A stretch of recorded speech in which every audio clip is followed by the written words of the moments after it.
Samedi 7 mai 2025, Madame, Monsieur, bonsoir et bienvenue dans le récap de la semaine. Un seul titre au sommaire de cette édition. La journée d'hier a été marquée par la célébration de la fête de la Tabaski par la communauté musulmane. Les explications de cette célébration à suivre dans cette édition. Nous ouvrons cette édition avec l'actualité phare de la semaine. Hier, vendredi 6 mai 2025, les musulmans du monde entier ont célébré la fête de l'Aïd el-Kébir, une fête du sacrifice et du partage. Cette année, la célébration a coïncidé avec la journée du vendredi. Suivons plutôt ce reportage. 6 juin 2025, les musulmans du monde entier ont célébré la Tabaski, encore appelée l'Aïd el-Kébir ou l'Aïd al-Adha. En ce jour sacré, nous avons eu l'opportunité de rencontrer Ali Mohamed Ibrahim, imam de la mosquée Al-Khairi, pour mieux comprendre la portée spirituelle de cette fête. En ce jour béni de la Tabaski, la signification de ce jour est que c'est un jour historique. Nous nous référons à notre grand-père Abraham alayhi salam, lorsqu'on lui avait demandé de sacrifier son fils Ismaïl, voilà, et que lui, Abraham, l'avait accepté bien sûr, parce que c'est un ordre de la part de Dieu, voilà. Il avait concerté son fils a accepté aussi, voilà. Mais au finish, Allah, Dieu le miséricordieux, le très miséricordieux, a voulu en fait lui faire grâce et lui faire miséricorde, voilà. Il a dépêché un ange depuis le ciel, voilà, pour apporter un bélier, d'accord, pour venir remplacer, d'accord, son fils Ismaïl. Donc, voilà, c'est un bélier qui a été sacrifié au lieu de Ismaïl, en guise de quoi? En guise de récompense à Abraham, parce qu'il s'est montré vraiment un croyant véridique. Cette année, la Tabaski coïncide avec le Juma, un jour saint dans l'islam. Alors, c'est pas toujours régulier. Voilà, c'est une coïncidence. Voilà. Et quand ça coïncide comme ça, voilà, c'est une grâce parce que ça fait deux fêtes à la fois. Voilà, la fête de la Tabaski et le vendredi qui est un jour de fête, voilà, hebdomadaire. Alors, c'est une double grâce. Donc, les musulmans bénéficient à la fois de la Tabaski et du vendredi. Donc, la récompense est énorme par rapport à un autre Tabaski, voilà, qui coïncide à un autre jour qui n'est pas vendredi. Quand il y a deux fêtes qui se coïncident, l'islam permet aux fidèles qui sont très éloignés des mosquées ou bien qui sont très fatigués en fait par rapport aux travaux d'immolation, voilà, de rester chez eux et accomplir la prière de 13 heures dans leur maison. Voilà. Mais ceux qui sont proches et qui ont encore de l'énergie, ils peuvent, voilà, se rendre à la mosquée pour prendre part à la prière de vendredi. L'imam, comme c'est lui qui officie la prière, lui c'est obligatoire, quelles que soient les circonstances, d'être présent à la mosquée pour diriger les quelques fidèles, voilà, qui vont se présenter le jour-là. En cette journée exceptionnelle, les musulmans ont pu célébrer une Tabaski intensément spirituelle dans une atmosphère de piété, renforcée par le caractère sacré du vendredi. Toujours dans le cadre de la célébration de l'Aïd el-Adha, des milliers de bêtes ont été immolées dans les familles. Pourquoi immoler, comment partager et quand immoler? Les réponses avec l'imam Ali Mohamed Ibrahim. La Tabaski, également appelée l'Aïd el-Kébir, a été célébrée cette année dans une atmosphère particulière. Mais au cœur de cette célébration, ce sont bien les bêtes, moutons, béliers, bœufs qui occupent le centre de l'attention. L'immolation doit être faite après la prière. Toute personne qui immole avant la prière, son immolation n'est pas acceptée parce qu'il n'a pas respecté, voilà, l'ordre de Dieu. Dieu a dit « Fasalli li rabbika wanhar » prie et sacrifie. Donc, on prie d'abord avant de sacrifier. Autre point central, le partage de la viande. Alors, par rapport, voilà, à la viande, voilà, l'islam nous recommande en fait d'être généreux le jour de Tabaski. De ne pas manger la viande avec sa famille, mais de la partager avec ceux qui sont autour, voilà, de soi, de donner, voilà, aux ayants droit qui n'ont pas pu en fait trouver les moyens, voilà, pour immoler le jour-là. Donc c'est un jour de partage et le musulman doit partager avec tout le monde, qu'ils soient musulmans ou non. Ce sont des êtres humains, voilà, ce sont des voisins, donc on partage avec tout le monde.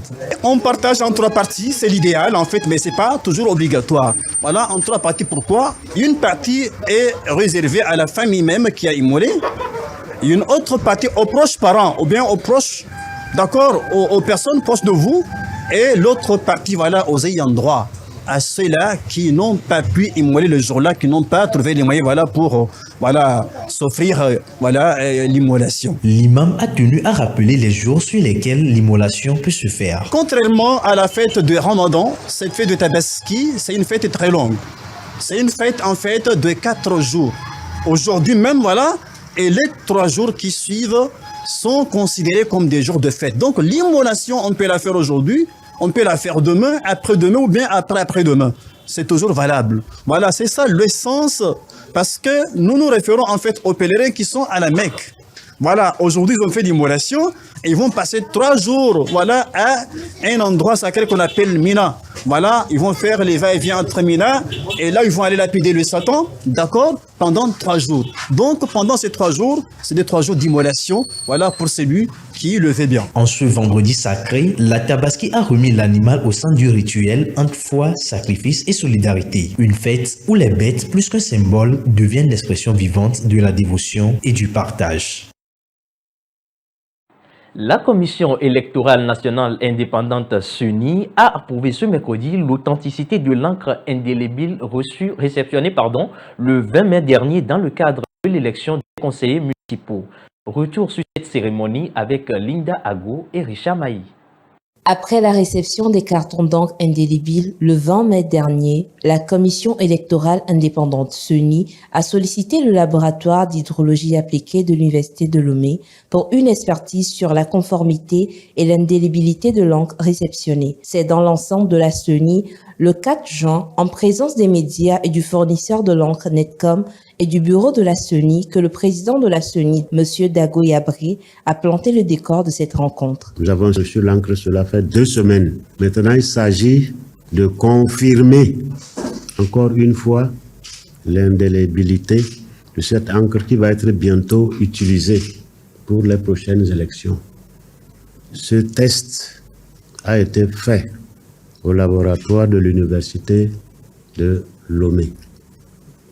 Et notre réunion de ce soir nous permet d'avoir les résultats de cette expertise. S'en est suivi la conclusion du rapport d'analyse du laboratoire d'hydrologie appliquée et environnement de l'Université de Lomé. Il y a quelques jours, vous avez sollicité notre expertise dans les études de l'indélibilité d'une encre que vous avez sélectionnée pour les élections à venir. Les conclusions de cette étude préliminaire vous ont permis de commander le stock nécessaire.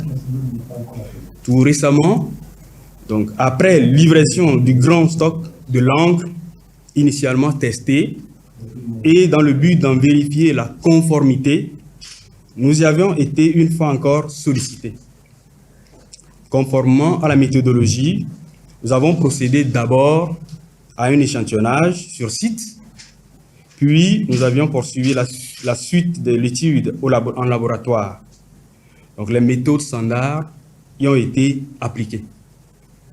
Les résultats nous ont permis de conclure que l'encre réceptionnée remplit les conditions d'indélibilité et peut donc être utilisée pour les élections dans notre pays. L'une des étapes importantes des élections municipales qui s'annoncent vient de s'achever avec succès, laissant ainsi place au bon déroulement du scrutin du 17 juillet prochain. Le ministère de l'Action sociale a tenu une rencontre avec ses partenaires le 3 juin dernier. Objectif, faire le bilan des avancées réalisées en matière de planification et budgétisation sensible aux droits de l'enfant de 2010 à 2025. Reportage. Le 4 juin 2025, l'hôtel Alcor de Lomé a accueilli une journée d'échange initiée par le ministère de l'Action sociale en collaboration avec l'UNICEF, le Plan international Togo et la Ligue togolaise pour la protection de l'enfance. Cette journée est axée sur l'atelier bilan des avancées réalisées en matière de planification et budgétisation sensible aux droits de l'enfant de 2010 à 2025 et s'inscrit dans le cadre de la célébration de la journée de l'enfant africain. En prélude à la journée de l'enfant africain que nous célébrons chaque 16 juin, veut inviter et sensibiliser les États à augmenter les budgets réservés aux enfants dans leur planification.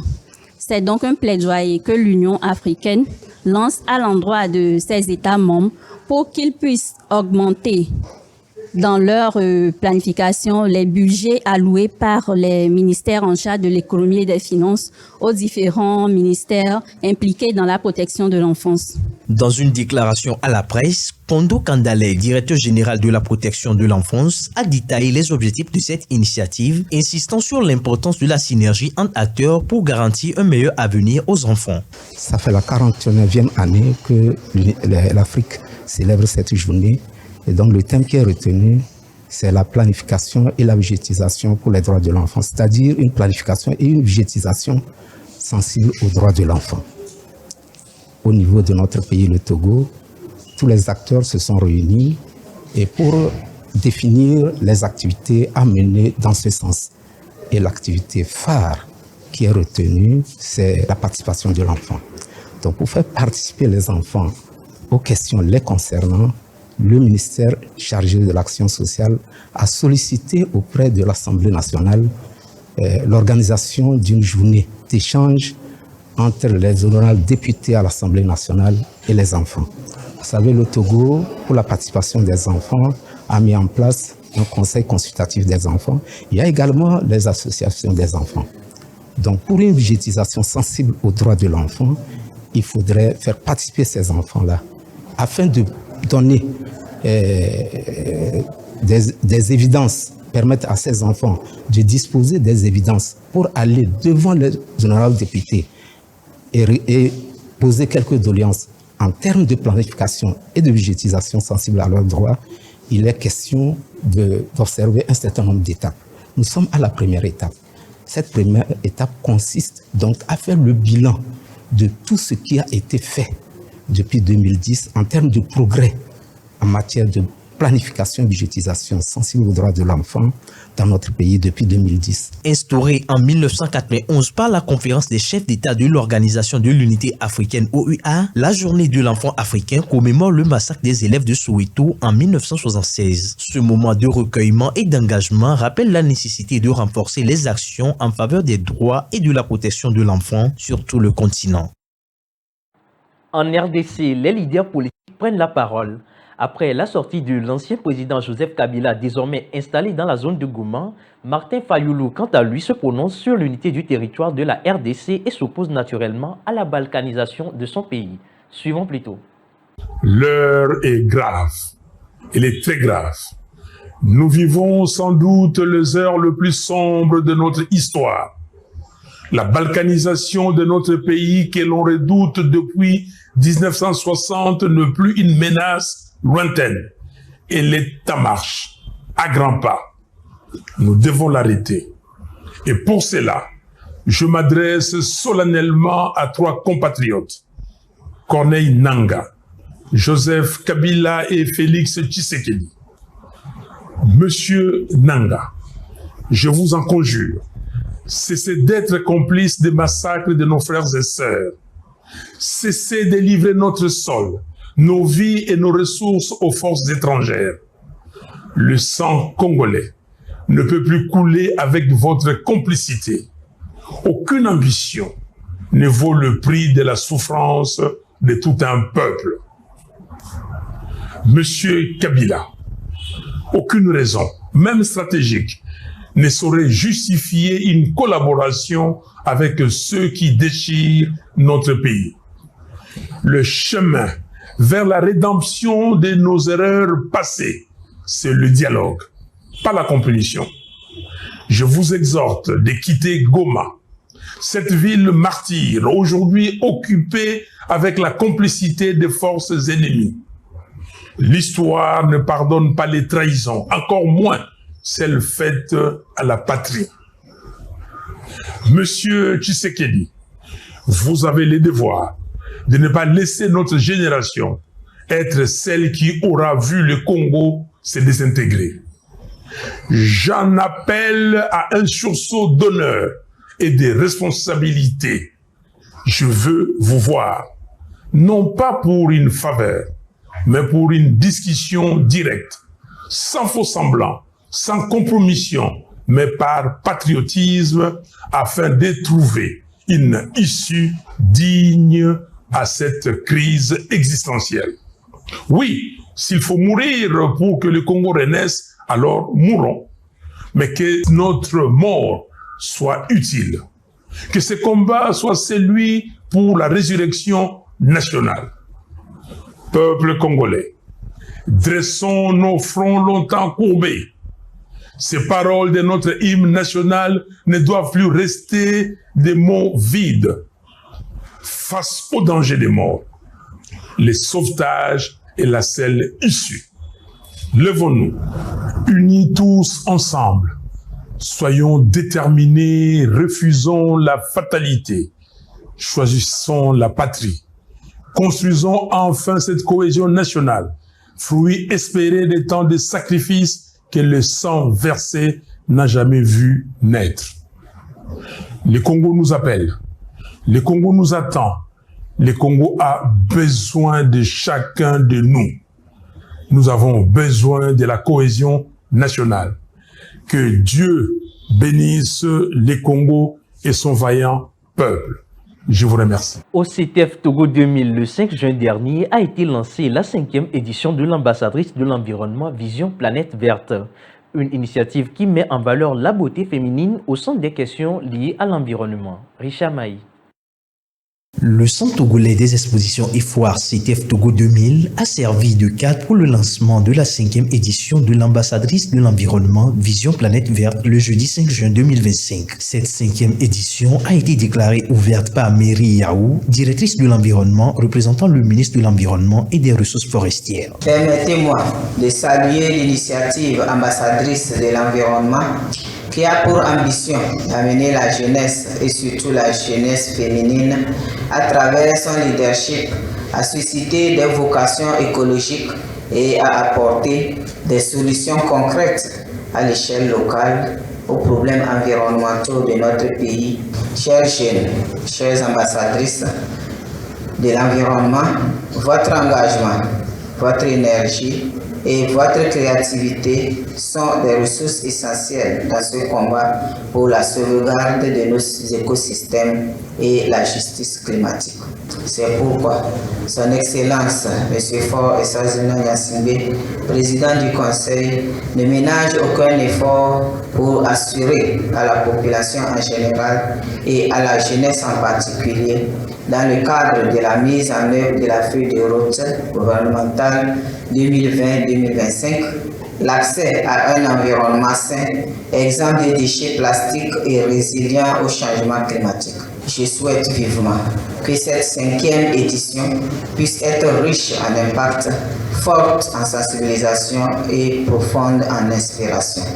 Et c'est sur ces mots d'espoir que je déclare officiellement lancer la 5e édition du projet ambassadrice de l'environnement Vision Planète Verte. Pour Pierre Nomo, promoteur de l'événement, de nouvelles innovations marqueront cette 5e édition. Aujourd'hui, nous célébrons la Journée internationale de l'environnement qui coïncide bien sûr avec le lancement de la 5e édition du projet ambassadrice de l'environnement Vision Planète Verte.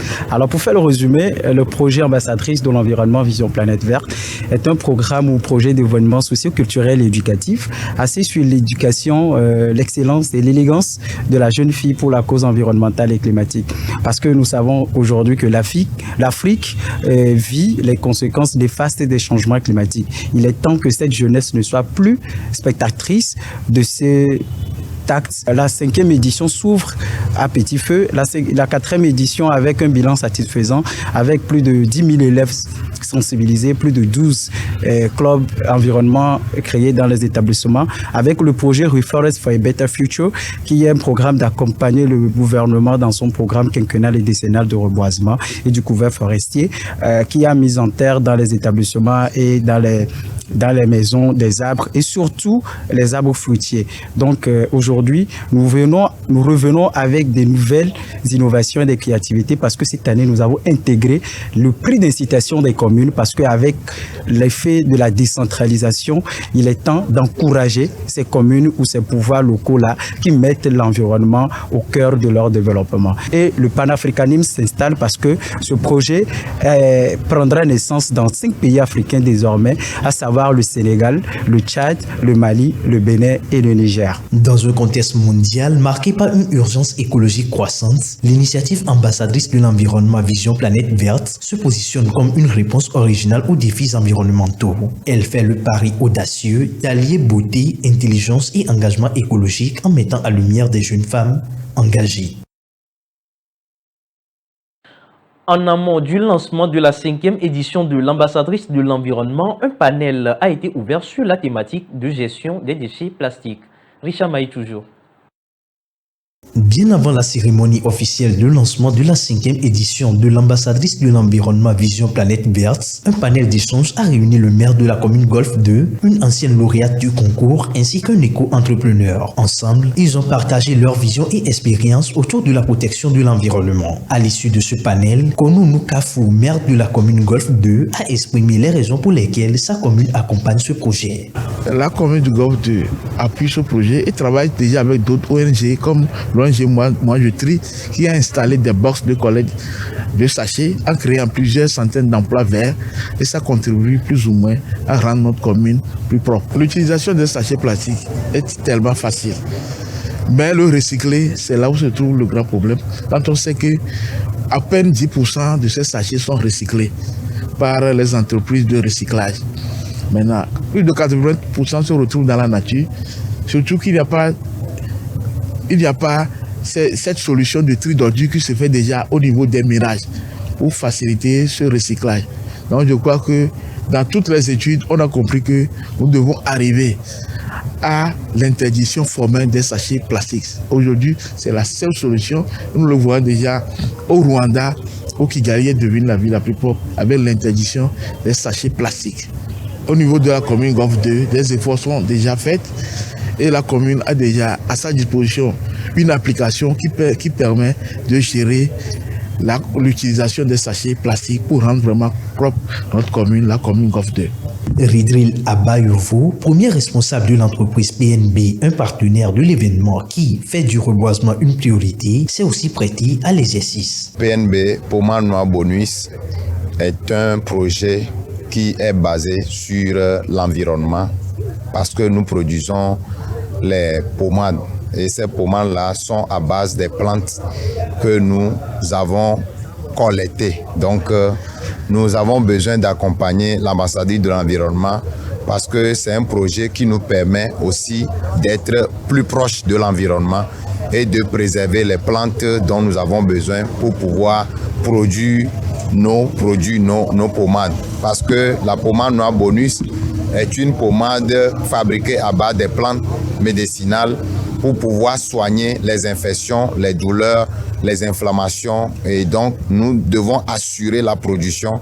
Pour assurer la production, il faut assurer quand même les matières dont nous avons besoin pour pouvoir produire ces pommades-là. En toile de fond, une mission, faire de la jeunesse et en particulier de la femme un vecteur clé dans la lutte contre la dégradation de l'environnement. Sport, un événement tragique pour clore cette édition. Il y a de cela 18 ans, l'hélicoptère transportant une partie de la délégation des éperviers du Togo a craché à Lungi en Sierra Leone. Ceci dans le cadre des éliminatoires comptant pour la Coupe d'Afrique des Nations 2008. Retour sur ce drame dans cet élément. Déjà 18 ans, mais les Togolais se rappellent de Lungi comme si c'était hier. En effet, le 3 juin 2007, l'hélicoptère qui transportait une partie de la délégation des éperviers a craché. 13 Togolais y ont laissé la vie. Parmi les victimes, le ministre des Sports d'alors, Richard Atipoué, des supporters, des journalistes, des responsables de la Fédération togolaise de football et du ministère des Sports. Ce drame s'est produit alors que les éperviers venaient de remporter par 1-0 une victoire contre la Sierra Leone dans le cadre des éliminatoires éliminatoires de la CAN 2008. La joie a vite fait place à la stupeur. Une douche froide a coulé sur toute la population, les supporters et les sympathisants des éperviers du Togo. 18 ans après, le souvenir de la tragédie reste vivace dans l'esprit des Togolais. Cet hélicoptère de la compagnie Paramount Airlines qui assurait le vol entre Freetown et l'aéroport international de Lungi, séparé par une lagune, a certainement brûlé avec une grande partie des prédispositions naturelles des éperviers à la victoire. La procédure judiciaire amorcée, à en croire les faits, a perdu les ailes de son envol. Toutefois, pour permettre aux âmes des disparus de reposer en paix, en 2022, une cérémonie d'inhumation des restes a eu lieu au stade de Kégué pour graver à jamais le nom des illustres disparus sur le marbre des souvenirs du football togolais. Le crash de Lungi demeure une plaie ouverte dans l'histoire du football togolais et rappelle à la conscience collective l'importance de la couverture assurance pour toutes les équipes. Que les âmes de tous ceux qui ont perdu la vie dans ce drame reposent en paix. Ainsi se referme cette édition. Merci de l'avoir suivi. Rendez-vous lundi pour la suite de l'actualité.